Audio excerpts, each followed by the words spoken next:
மணி 11 ஆச்சு. நல்லா இருக்கலான்னு ஒரு கேள்வி வரைய அவங்க மைண்ட் வாய்ஸ் கேட்குது. இந்த நிர்வாகம் பொறுப்பல்ல.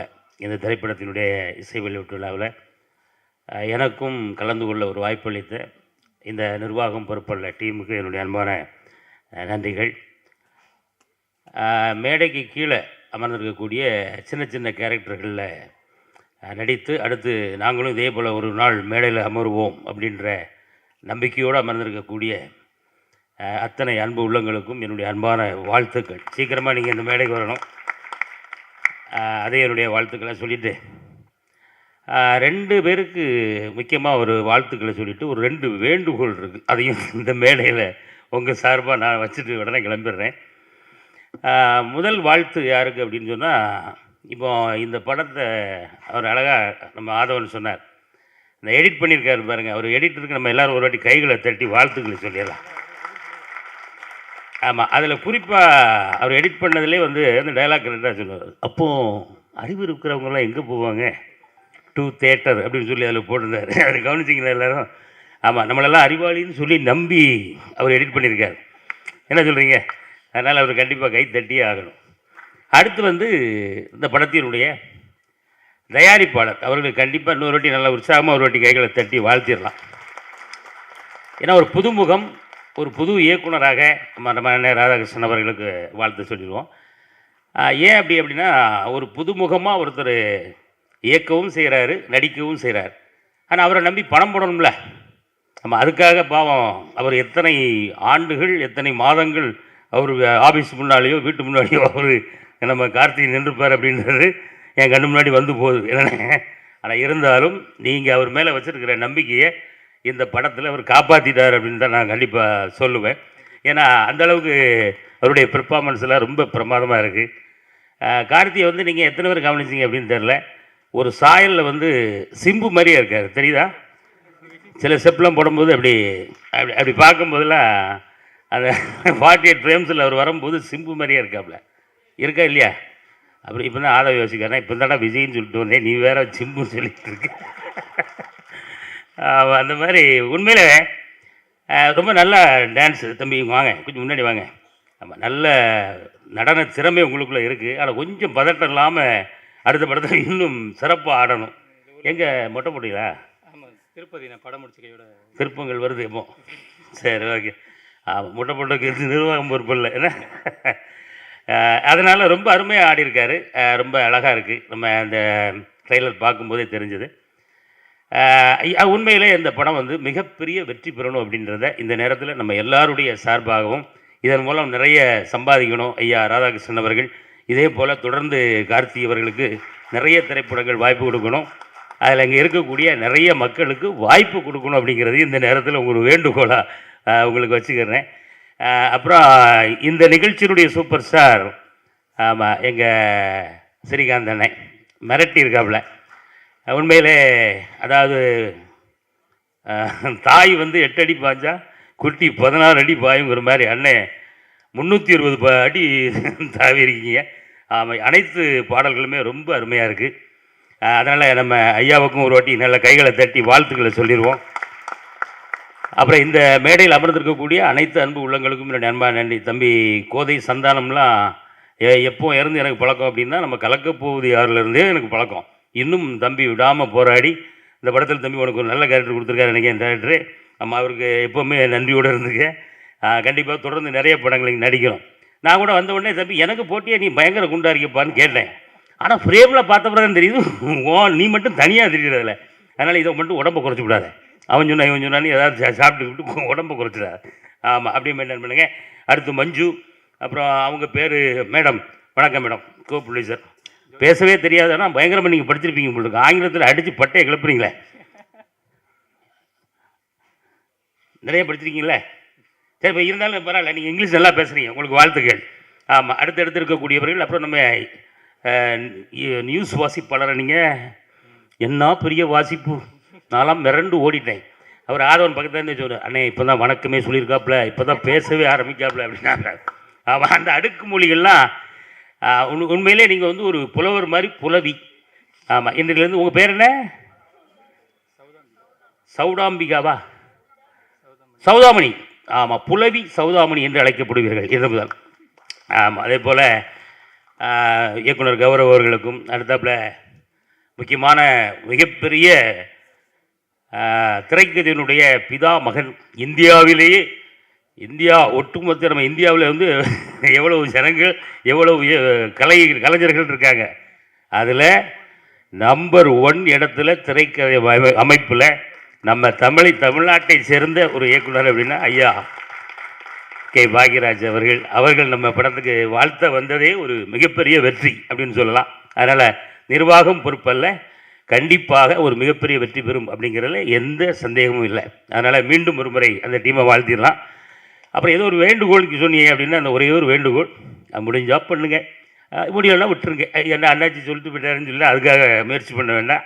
இங்கே இல்லை, ஏன்னா அந்த மேடையில் வரும்போதே எல்லாருக்கும் வந்து நீங்கள் வந்து சால்வை போடுறீங்களே, இந்த சால்வையை வந்து ஏன் ஒரு டவலாக மாற்றக்கூடாது? ஏன்னா இதை வச்சு ஒன்றுமே பண்ண முடியலனே. நான் வீட்டில் ஒரு 1700 சாலுக்கு மேலே இருக்குது, இதை என்ன பண்ணலாம்? சரி, நான் ஒரு நாள் இந்த டிரைவர் தம்பி கூப்பிட்டு சொன்னேன், தம்பிங்க வாங்க இந்த சாலை பூரா வண்டியில் ஏற்றுங்க, இந்த ரோட்டு ஓரமாக பாவம் குளிரில் இருக்கவங்ககிட்ட பூரா ஆளுக்கு ஒன்று கொடுப்போம் அப்படின்ட்டு நான் நின்ன உடனே, ஏன்னா நான் இப்போ இந்த வெள்ளம் அந்த டைம்லாம் சாப்பாடு கொடுத்தோம்னா நம்ம வண்டியை பார்த்தோம்னா சோறு வருது போல் இருக்கு அப்படின்னு சொல்லிட்டு டக்குன்னு எல்லாம் அலர்ட் ஆகி எழுந்திரிச்சாங்க. அப்போ நான் சோறுலாம் கிடையாது, கொஞ்சம் இருங்க, ஆமாம் என்கிட்ட சால்வை நிறையா இருக்குது, இந்த குளிர் நேரங்களில் பாவம் நீங்கள் வெளியே படுத்துருக்கீங்களா, கொஞ்சம் அதுக்காக ஒன்று கொண்டு வந்தேன் அப்படின்னு சாலை வாங்கி அப்படி விரிச்சிட்டு ஒருத்தர் அப்படி பார்க்க, இதை வச்சிங்க அப்பல. அப்போ நான் யோசித்தேன், ஆமாம் இதை வச்சு என்ன பண்ண போச்சுன்னா ஒரு மாதிரி சிக்குன்னு குத்துதான் உடம்பு போகிறோம். பாவம் அவன் ட்ரெஸ்லாம் வேறு இருக்கா பார்த்தீங்களா. அதனால இது யாருக்கும் கொடுக்கவும் முடியல, நம்ம வீட்டில் யாருக்கும் யூஸ் பண்ணவும் முடியல, ஆனால் பழைய விலைக்கும் போட முடியல, இவ்வளவு பிரச்சனைகள் இருக்குது. அதனால் இந்த சால்வை போடுற இந்த நிகழ்வில் இது அடுத்த படத்திலிருந்து நம்ம இந்த தமிழ் சினிமாவில் தயவு செய்து ஒரு குற்றாலத்து துண்டாவது போடுங்க. ஆமாம், எனக்கும் உதவும் எல்லாருக்கும் உதவும் அப்படின்றத ஒரு அன்பான வேண்டுகோளை வச்சு அடுத்த மேடைகளில், அதாவது வந்து நம்ம நெசவு தொழிலையும் பாதுகாத்த மாதிரி இருக்கும். ஆமாம், இது எல்லாமே வடக்க உள்ள கலாச்சாரம் போல் இருக்குது. இந்த சால்வெல்லாம் எங்கே பின்னுறாங்கன்னு தெரில, ஆனால் நம்ம நெசவுகளையும் காப்பாற்றுவோம், நெசவு தொழிலையும் காப்பாற்றுவோம், எங்களையும் நாங்கள் காப்பாற்றி விடுவோம்னு சொல்லி தயவு செய்து ஒரு டர்க்கி டவல் குறைந்தபட்சம் குற்றாலத்து துண்டையாவது போட்டு, ஆமாம் அடுத்த மேடைகளிலிருந்து இப்படி ஒரு அற்புதமான விஷயத்தை ஆரம்பித்து வைங்க அப்படின்றத ஒரு அன்பு வேண்டுகோளை ஏற்று மீண்டும் நிர்வாகம் பொறுப்பல்ல, மிகப்பெரிய வெற்றி பெற வேண்டும். துண்டு கேட்டதுக்கும் இந்த நிர்வாகம் பொறுப்பல்ல அப்படிங்கிறத அன்போடு கேட்டு வாழ்த்தி விடைபெறுகிறேன். நன்றி, வணக்கம். ப்ரெஸ் மீடியா பீப்புள், மேடையில் அமர்ந்திருக்கும் என் சொந்தங்களுக்கும் காலை வணக்கம். முதல்ல பாக்யராஜ் சாருக்கு நான் மிகப்பெரிய நன்றி முதல்ல சொல்லணும். இந்த விழாவுக்கு வந்ததுக்கு மட்டும் இல்லை சார், இந்த வருஷம் நேஷனல் அவார்டு ஜூரியாக சவுத்துலேருந்து நான் போயிருந்தேன், நம்ம தமிழ்நாடை ரெப்ரசன்ட் பண்ணி நேஷனல் அவார்டு ஜூரி சார் இந்த வருஷம் யங்கஸ்ட் ஜூரி, அது எனக்கு மிகப்பெரிய பெருமை. அங்கே வந்து பார்க்கிங் படத்துக்கு வந்து திரைக்கதைக்கு வந்து பெஸ்ட்டு கொடுக்கணும்னு சொல்லி ஒரு 10 நாளாக வந்து இன்னொரு படம் அதில் பார்க்கிங். ஸோ அதில் அந்த காம்படிஷன் நடந்துகிட்டு இருந்துச்சு. அந்த காம்படிஷன் நடந்துகிட்டு இருக்கும்போது உங்களோட ஒவ்வொரு படமும் உங்களோட ஒவ்வொரு திரைக்கதையும் தான் எனக்கு உந்துகோலாக இருந்துச்சு அந்த படத்தை கொடுக்கறதுக்கு உண்டான மிக மெயினான காரணமாகவே இருந்துச்சு. ஸோ நான் அவங்ககிட்ட அங்கே இருக்கிறவங்க எல்லாருக்குமே வந்து பாக்யராஜ் சாரை தெரியும். அப்போது அந்த மாதிரி சொல்லி தான் இன்றைக்கி திரைக்கதை அப்படின்னாலே வந்து தமிழ்நாடு தான், தமிழகம் தான் திரைக்கதைக்கு சிறந்தது, இத்தனை வருஷமாக கொடுக்கவே இல்லை தமிழ்நாட்டுக்கு திரைக்கதைக்கு, பார்க்கிங்க்கு கொடுத்தே ஆகணும் அப்படின்னு சொல்லி போராடும் போது எனக்கு பாக்யராஜ் சார் வந்து அங்கே மறைமுகமாக என் கூட நின்னார். அதுக்கு மிகப்பெரிய நன்றி சார். முதல்ல அடுத்து தலைவர் எம்எல்ஏ வந்திருக்காரு நம்ம விருகம்பாக்கம். இதுக்கு உண்மையிலேயே எனக்கு ரொம்ப நெருங்கிய நண்பர்.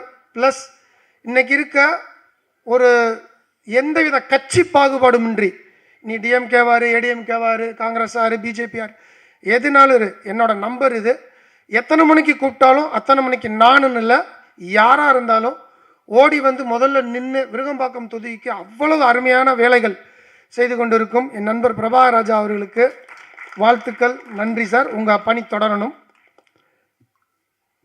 அடுத்ததாக நான் மேஜராக ப்ரொடியூசர் ராதாகிருஷ்ணன் சாரை பற்றி சொல்லணும். இந்த படம் தயாரித்தது ஒரு விதம் அப்படின்னா, ஒரு மனிதன் தான் அப்பா அம்மாவை நேசிக்கிறவன் தோக்கவே மாட்டாங்க. முதல்ல அவங்க அப்பா ஃபோட்டோவை கொண்டு வந்து அங்கே வச்சுட்டு வந்தோடனே சொன்னார், 5 மாதத்துக்கு முன்னாடி தான் அவர் காலமானான்னு சொன்னார். அப்பா மேலேருந்து உங்களை பார்த்துட்டு இருக்கார் சார், இந்த படம் கன்ஃபார்மாக வெற்றி அடைய உங்களோட முழு ஆசீர்வாதம் உங்களுக்கு, நேரையே உங்களை பார்த்துட்டு இருக்காரு. ஸோ நான் ரொம்ப அப்பா சென்டிமெண்ட்டான ஆள், அதனால் எனக்கு அது ரொம்ப டக்குன்னு எனக்கு ரொம்ப பிடிச்சிருந்துச்சி. முதல்ல ஒரு மனுஷனாக நீங்கள் ஜெயிச்சிட்டீங்க, முதல்ல ஒரு மகனாக ஜெயிச்சிட்டீங்க, ப்ரொடியூசராக கன்ஃபார்மாக ஜெயிப்பீங்க சார்.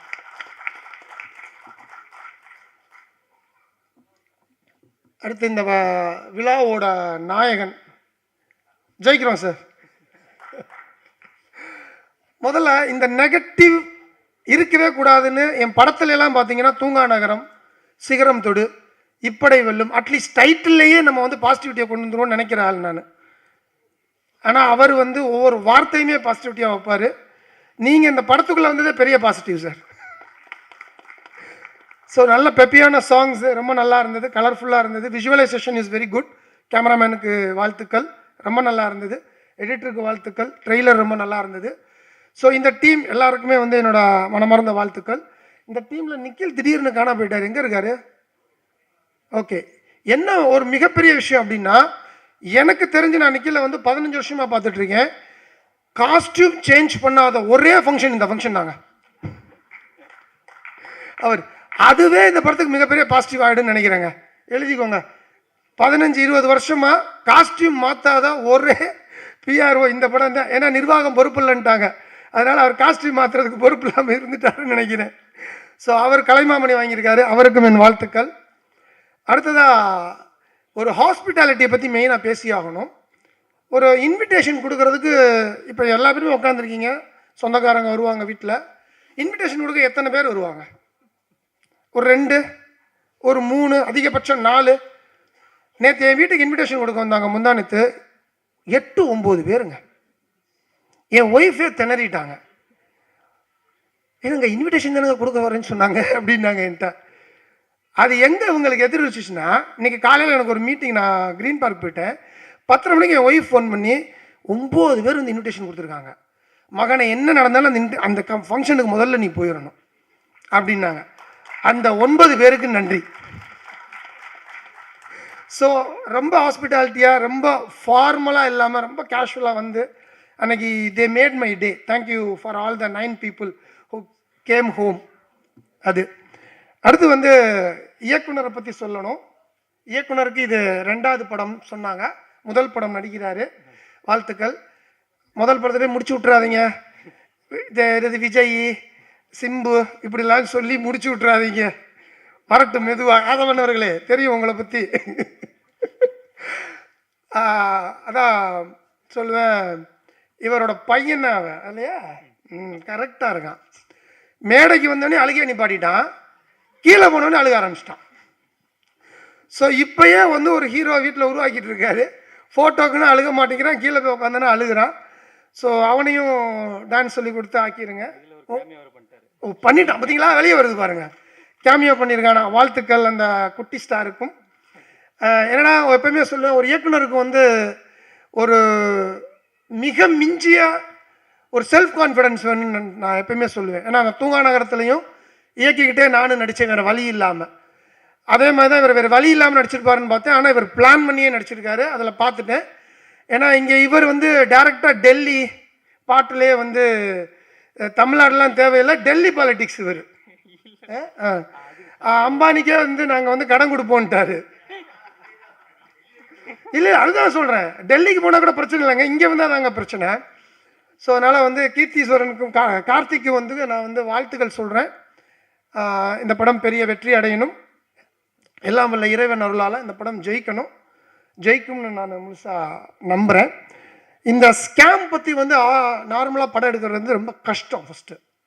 ஏன்னா நான் சிகரம் தொடுவை பற்றி முதல்ல ஏடிஎம் ஸ்கேம் பற்றி எடுத்தேன் நான். அப்போ தான் ஏடிஎம் ஸ்கேம் வந்துட்டு இருந்தது. உங்களுக்கெல்லாம் தெரியுமான்னு தெரியல, ஒரு விசிட்டிங் கார்டு, எல்லாருமே கையில் விசிட்டிங் கார்டு வச்சுருப்பீங்க. ஒரு விசிட்டிங் கார்டை வச்சு ஒரு ஆள் 70 லட்சம் ரூபாய் ஸ்கேம் பண்ணியிருக்கானா நம்ப முடியுமா உங்களால்? ஒரு விசிட்டிங் கார்டை வச்சு 70 லட்சம் ரூபாய் ஒருத்தன் ஸ்கேம் பண்ணியிருக்கான். அவன் தான் என்னோட இன்ஸ்பிரேஷன் சிகரம் தொடு படம் எடுக்கிறதுக்கே. இதை பார்த்துட்டு என்னடா ரொம்ப புதுசாக இருக்கேன்னு சொல்லிட்டு நான் என்னோட போலீஸ் ஃப்ரெண்ட்ஸ் எல்லாம் பிடிச்சி ஒரு பத்திரிக்கையாளர் மாதிரி டைரக்டர்னு சொன்னோம்னா மீட் பண்ண மாட்டாங்க ஜெயிலுக்குள்ளே. அவன் வந்து புழல் ஜெயிலில் இருக்கான். சரின்னு சொல்லி ஒரு பத்திரிக்கையாளர் மாதிரி போய் அவன்கிட்ட டெய்லி பேசி காலையில் எந்திரிச்சோடனே ஜெயிலுக்கு போயிடுவேன் நான். என் ஒய்ஃப்ட்ட ஜெயிலுக்கு போயிட்டு வரேன் அப்படின்ட்டு போவேன் நான். போய் ஜெயிலுக்கு போய் அவனை மீட் பண்ணி எப்பட்றா அடித்தான் இந்த 70 லட்சம் ரூபாய் இந்த ஒரே ஒரு விசிட்டிங் கார்டை வச்சு, அது விசிட்டிங் கார்டை வச்சு அடிச்சுட்டு 70 லட்சம் ரூபாய்க்கு ராஜஸ்தானில் வீடு கட்டியிருக்கான். அவன் ராஜஸ்தான்காரன், மார்பிள்லே கட்டியிருக்கான் அட்டகாசமாக. நான் அந்த வீட்டும் போய் பார்த்துட்டு அங்கேருந்து அவன் புழல் ஜெயிலில் இருக்கான்னு சொல்லி போய் பேசினா அவன் சொல்கிறாங்க, உங்களோட விசிட்டிங் கார்டு சைஸும் நீங்கள் வச்சிருக்கிற ஏடிஎம் கார்டு சைஸும் ஒன்று. அவன் சொல்கிறான். அதே மாதிரி விசிட்டிங் கார்டு ஏடிஎம் கார்டு இதுக்கெல்லாம் ஒன்றுமே கிடையாது. அந்த ஏடிஎம் கார்டு எடுத்து பார்த்தீங்கன்னா அதில் ஒரு பிளாக் கலர் சிப்பு மட்டும் ஒன்று ஒட்டியிருப்பான். அதில் தான் நம்மளோட நம்பர் இருக்கும், நம்மளோட எல்லாமே இருக்கும். ஸோ இது தாங்க, வேறு ஒன்றுமே கிடையாதுங்க. அவன் வந்து ஒரு I don't want to mention the name of the bank, அந்த பேங்க்கில் வேலை பார்த்துருக்காங்க. ஏன்னா அந்த பேங்க் நேமை நான் போட்டதுனால என் மேலே 6 கேஸ் வேறு போட்டாங்க, அது வேறு பிரச்சனை. ஸோ அதனால் அவன் வந்து சொன்ன ஒவ்வொரு விஷயமும் ஐ வாஸ் ரியலி ஷாக்ட். எவ்வளவு அட்டகாசமாக ஒவ்வொருத்தவங்களையும் கார்டு வச்சுருக்கோம், ஒவ்வொருத்தவங்களையும் அந்த பிளாக் கலர் பின் இருக்குது. அதை எவ்வளவு ஈஸியாக எடுக்கலாம், எவ்வளவு ஈஸியாக பணத்தை கொள்ளையடிக்கலாம். சம்பாதிக்கிறது மட்டும்தான் கஷ்டம், செலவு பண்ணுறது ரொம்ப ஈஸி, அதை திருடுறது அதை விட ஈஸி. ஆனால் அதுக்கு பிரெயின் இருக்கணும். அந்த பிரெயின் அவன் நல்ல விதத்தில் யூஸ் பண்ணியிருந்தானா இந்நேரம் அவன் பெரிய ஆளாக இருந்திருப்பான். அப்போ அதே மாதிரி தான் நீங்களும் நிறைய ஸ்கேம் பண்ணியிருக்கீங்கன்னு சொல்ல வரல,